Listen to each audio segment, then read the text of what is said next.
yang pemula lah ya, yang mau terjun ke public speaking, mungkin aku bakal bilang bahwasanya public speaking itu gampang. Yang bisa aku sampaikan tips biar nggak belibet, pertama, kenali dulu materi apa yang akan disampaikan.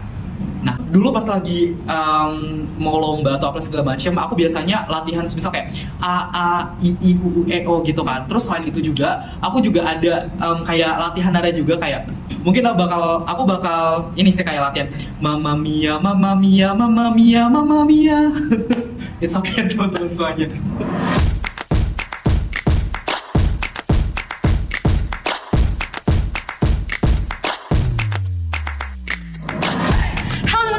Kembali lagi di podcast Interpolago Act Locally Think Globally. Nah, kali ini kita balik lagi ke segmen Talky Talk alias Tanya Kami Talk.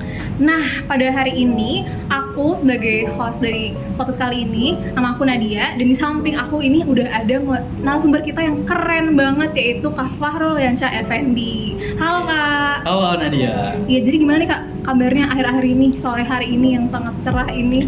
Alhamdulillah banget, aku baik kabarnya. Gimana Nadia sendiri gimana? Aku juga alhamdulillah baik Kak. Alhamdulillah ya baik. Hari ini akhirnya lagi sibuk apa nih Kak?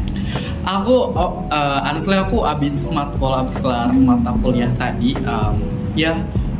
mungkin jadi mahasiswa aja sih sebenarnya, sama aktivitas-aktivitas lain, maybe kayak ikut kepanitiaan, terus ikut terlibat dalam keanggotaan atau struktur keanggotaan di organisasi dalam dan luar kampus, dan maybe aku sekarang juga ngambil job jadi MC dan moderator, jadi speaker juga, dan sekarang lagi a little bit belajar buat bangun personal branding di media sosial.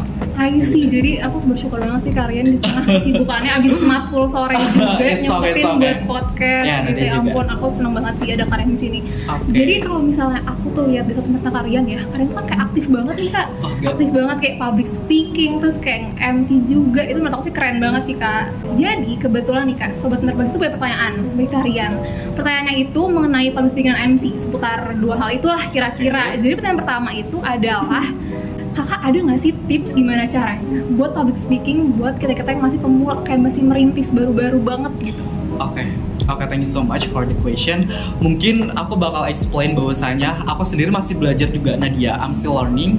Dan mungkin yang bisa aku sampaikan untuk memberikan tips kepada ibaratnya yang pemula lah ya, yang mau terjun ke public speaking, mungkin aku bakal bilang bahwasanya public speaking itu gampang. Ya, kalau misal udah tahu kuncinya itu kalau udah tahu kuncinya itu kayak gimana, itu bakal gampang. Karena aku ngelihat sendiri bahwasannya banyak banget orang-orang yang masih struggle dalam berbicara atau komunikasi yang baik, which is public speaking. Dan itu nggak apa-apa, itu awalan mereka gitu kan. Dan aku juga mau explain bahwasannya public speaking merupakan soft skill yang itu penting banget dalam dunia kita sehari-hari, kehidupan kita sehari-hari, bagaimana kita cara mendeliver pesan atau apa yang akan kita sampaikan ke orang lain tentunya. Kalau misal ditanya tentang tips untuk orang-orang yang masih pemula untuk terjun di public speaking, aku bakal bilang bahwasanya pertama, nyoba dulu. Karena apa teman-teman? Karena kalau misal kita nggak berani nyoba buat public speaking, itu ya kapan kita mulainya gitu loh. Karena jujur ya Nadia, aku izin cerita dikit bahwasanya dulu mulai dari SD kelas 2 atau kelas 3 itu aku pernah lomba Pildacil atau pidato ya, FLS 2N tingkat kecamatan dan kabupaten waktu itu. Dan jujur banget bahwasanya pidato ngomong dan tampil di depan banyak orang itu salah satu ibaratnya challenge yang benar-benar challenge banget gitu loh. Apalagi waktu itu aku masih kelas 3 SD, which is belum ada pengalaman apa-apa, tapi yang aku terapin tuh nggak apa-apa, nyoba aja dulu dan punya support yang bagus, which is guru dan teman-teman aku gitu kan. Selain nyoba, aku bakal bilang bahwasanya practice. Karena ada teman-teman ibaratnya kayak ada pepatah yang bilang bahwasanya practice makes perfect, ya karena dia praktis atau latihan itu membawa kesempurnaan gitu loh. Kayak aku tampil di sini, terus tampil di organisasi atau di event-event yang lain, which is dari MC, moderator ataupun speaker, itu nggak lepas dari yang namanya practice. Karena jujur ya teman-teman, sebelum aku take podcast with Nadia hari ini, aku juga tadi kita sempat tiktokan dan sempat latihan bareng, intinya practice make perfect. Dan yang ketiga yang bisa aku kasih tips maybe positive thinking. Karena kalau misal kita public speaking dan kita punya negative thinking, bahwasanya kayak wah kayaknya aku nggak bisa deh, wah kayaknya aku bakal grogi atau nervous, bakal belibet apa segala macam, itu nggak apa-apa, itu wajar banget. Tapi kalau misal kita nggak bisa nanganinya atau negative thinking sendiri, itu bakal runyam atau bakal apa ya, kayak berputar-putar gitu loh Nadia di otak, kayak aku nggak bisa deh, kayak gue nggak bakal bisa deh kayak gitu. Jadi kayak aku bakal bilang bahwasanya kalau bisa kita meminimalisir adanya negative thinking di diri kita. Maybe that's it. Jadi kalau misalnya aku boleh summarize sedikit, berarti tuh yang pertama tadi ada nyoba dulu ya, harus berani banget mulai apapun. Yang kedua juga harus latihan, jangan lupa practice make perfect juga. Dan yang terakhir adalah positive thinking. Jadi kita harus kayak mengafirmasi nilai positif dalam diri kita sendiri, kita nggak boleh kayak udah negative thinking duluan gitu ya kayak. Betul banget. Oke, jadi kita boleh lanjut ke next question nih. Boleh dong, boleh banget. Oke, jadi pertanyaan kedua nih Kak, gimana sih Kak caranya biar pas ngomong itu nggak belibet ngomongnya? Oke, maybe biar nggak belibet ya. Jujur aku juga sometimes buat ngomong, buat presentasi atau segala macam masih ada sedikit belibet apa segala macam itu ya. Karena ya kita oral dari mulut gitu kan, kayak ada nggak sengajanya gitu kan. Tapi yang bisa aku sampaikan tips biar nggak belibet, pertama kenali dulu materi apa yang akan disampaikan. Nah, itu penting banget ya Nadia. Yang kedua mungkin aku bakal bilang bahwasanya kita latihan intonasi atau nada gitu. Jadi jujur dulu pas lagi mau lomba atau apa segala macam, aku biasanya latihan misal kayak a i u e o gitu kan. Terus selain itu juga aku juga ada kayak latihan nada juga, kayak maybe aku bakal explain dikit ya teman-teman, gak apa-apa, kayak gak apa-apa suara aku rada fals gitu ya. Mungkin aku bakal ini sih kayak latihan Mamma Mia, Mamma Mia, Mamma Mia, Mamma Mia. It's okay teman-teman semuanya. Nah mungkin yang kedua bahwasanya kita harus latihan nada ya Nadia. Mungkin kita bisa kayak a i u e o mungkin, dan kalau mau ya sambil nyanyi dikit nggak apa-apa sebenarnya. Yang penting pengucapan kita dalam public speaking itu bisa jelas dan lancar gitu loh. Karena aku concern banget ya teman-teman bahwasanya ada beberapa orang yang bisa atau jago public speaking tapi pengucapannya itu masih kurang gitu kan, kayak mungkin cepet banget lah atau apa, atau artikulasi atau pengucapannya kurang jelas gitu kan. Jadi itu merupakan salah satu concern yang bisa aku sampaikan, tips biar nggak belibet pas public speaking. Ya maybe that's it Nadia. Jadi intinya balik lagi ke latihan ya Kak, kuncinya betul. selalu latihan. Betul gitu. banget. Dan sebenarnya aku sering banget Kak lihat teman aku kalau ngomong di depan umum tuh mereka mulutnya mingkem banget loh Kak. Jadi nggak ada a i u e itu nggak jelas semuanya. Jadi itu ya Kak yang harus dicoba diperbaiki kali ya. Ya mungkin itu bisa diperbaiki. Oke, I see Kak. Jadi mungkin itu aja tentang public speaking. Kita bakal move on nih ke masalah dunia per-MC-an, per-moderatoran gitu. Aku juga kalau lihat di sosmed Nakarian kan kayak Kakak aktif banget nih juga ngambil job MC, moderator di mana-mana. Kayaknya itu wah banget ya Kak. Nah, kalau menurut Kakak sendiri, Kak bisa ceritain nggak sih pengalaman Kakak selama kayak awalnya gimana sih kok bisa masuk ke dunia itu sih, awalnya datang dari mana kayak gitu? Oke teman-teman semuanya, aku izin cerita Nadia dan teman-teman semuanya. Mungkin aku bakal flashback lagi ke masa SD aku ya. Lagi-lagi masa SD, tapi bener ya jujur Nadia, karena mungkin pas lagi SD pun kalau nggak salah di bangku kelas 4 atau 5 aku ditunjuk untuk pembacaan undang-undang dasar, tau gak sih, kayak undang-undang dasar 1945 gitu kan. Dan itu benar-benar dilatih sama guru aku, mungkin dari mulai pembacaan terus intonasinya. Jadi ibaratnya kan kayak ada naik turunnya plus segala macam gitu kan. Itu awal mula aku bisa ibaratnya kayak concern banget di bidang kayak MC atau moderator. Kalau pengalaman lain pun aku juga waktu itu pernah jadi MC untuk perpisahan sekolah di SD. Abis itu berlanjut ke SMP kelas 7, 8, kelas 9 enggak karena aku gradu ya. Nah mungkin kalau MC kayak gitulah ya, mungkin dulu MC SD ataupun SMP masih basic, maybe kayak MC formal bahasa Indonesia dan MC bahasa Inggris waktu itu, ingat banget. Dan mungkin berlanjut ke SMK, waktu itu pernah juga ngambil job jadi MC di event SMK. Terus lanjut ke masa kuliah, dan mungkin aku bakal bilang bahwasanya masa kuliah merupakan salah satu masa di mana aku menerapkan apa yang telah aku pelajari dulu gitu loh. Karena aku ingat banget bahwasanya dulu pas maba aku ditunjuk sebagai moderator di aku ingat banget kalau nggak salah buat latihan TOEFL di Interplago tentunya teman-teman, salah satu forum benar-benar bisa mewadahi kita, dan aku di situ latihan sama cutting juga jadi moderator mulai dari awal hingga akhir. Dan aku bakal bilang bahwasanya dulu juga aku sempat ibaratnya nggak perfect, nggak sempurna gitu loh, kayak ada aja kayak bagian moderator ini yang kelupaan maybe, atau bagian ini yang kurang maksimal dan lain sebagainya gitu. Dan itu berlanjut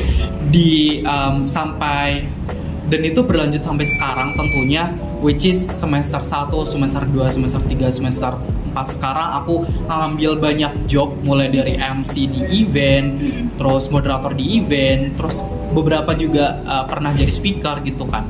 Dan ya mungkin itu merupakan kayak berbagai pengalaman yang bisa aku sampaikan dan bisa aku ceritakan nih teman-teman, bahwasanya aku dulu ibaratnya nggak langsung jadi kayak gini ya teman-teman, kayak aku dulu juga bakal masih belajar apa segala macam, maybe that's it Nadia. Oke, jadi kalau misalnya aku bisa recap kembali nih journey-nya Karian dalam public speaking, berarti kakak tuh kayak mulai dari SD, SMP, sama SMK, lama-lama nanti kuliah. Jadi kayak dari pas sekolah tuh kayak lebih belajar, nanti kuliah lebih kayak prakteknya, implementasi dari yang sudah bertahun-tahun selama ini gitu ya kayak. Betul. I see. Nah, aku juga langsung move ke pertanyaan berikutnya nih Kak, dari salah satu sobat Interpelagis juga. Gimana sih Kak caranya untuk menstabilkan nada suara saat kita menjadi MC formal? Oke. Thank you banget Nadia for the question.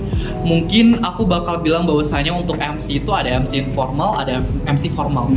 MC informal itu biasanya buat event kampus dan event-event yang notabene-nya itu nggak terlalu formal banget, dan audiensnya itu mungkin teman-teman kita atau orang-orang yang santai aja gitu kan. Ada lagi MC formal. Nah, MC formal ini mungkin aku bakal bedain juga bahwasanya ada MC buat di upacara. Itu kan pokoknya kayak harus wibawa banget, harus intonasinya kuat banget. Dan mungkin kalau buat di MC formal lain, mungkin di acara seminar atau webinar, itu ada pembawaannya berat, intonasi berat, tapi nggak seformal di upacara tadi gitu kan. Nah, mungkin yang bakal aku sampaikan bahwasanya baik MC formal maupun MC informal itu sebenarnya bisa dipelajari nih Nadia. Mulai dari mungkin aku bakal explain ya bahwasanya untuk jadi MC itu mungkin kita harus punya cue card dulu nih dari panitia atau dari event yang bersangkutan gitu kan. Mulai dari apa saja susunan acaranya, mulai dari requestnya itu apa aja gitu kan.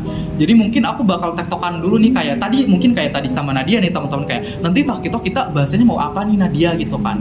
Dan itu sama juga pas lagi aku jadi MC ataupun moderator di berbagai event yang pernah aku yang pernah aku jalankan, maybe that's it Nadia. I see. Kayaknya sangat-sangat banyak banget ya Kak, karena Karian ini pengalamannya tuh kayak segudang deh. I'm still learning teman-teman. Iya, keren banget Karian. I think itu saja pertanyaan kita yang kita dapatkan dari Sobat Interpelagis. Itu sudah meng-wrap up podcast kita pada sore hari ini. Oke, jadi untuk mengakhiri nih Kak podcast kita pada sore kali ini, Kakak ada nggak sih kira-kira closing statement yang bisa Kakak berikan kepada Sobat Interpelagis di rumah, dimanapun mereka menyaksikan? Oke, thank you so much Nadia.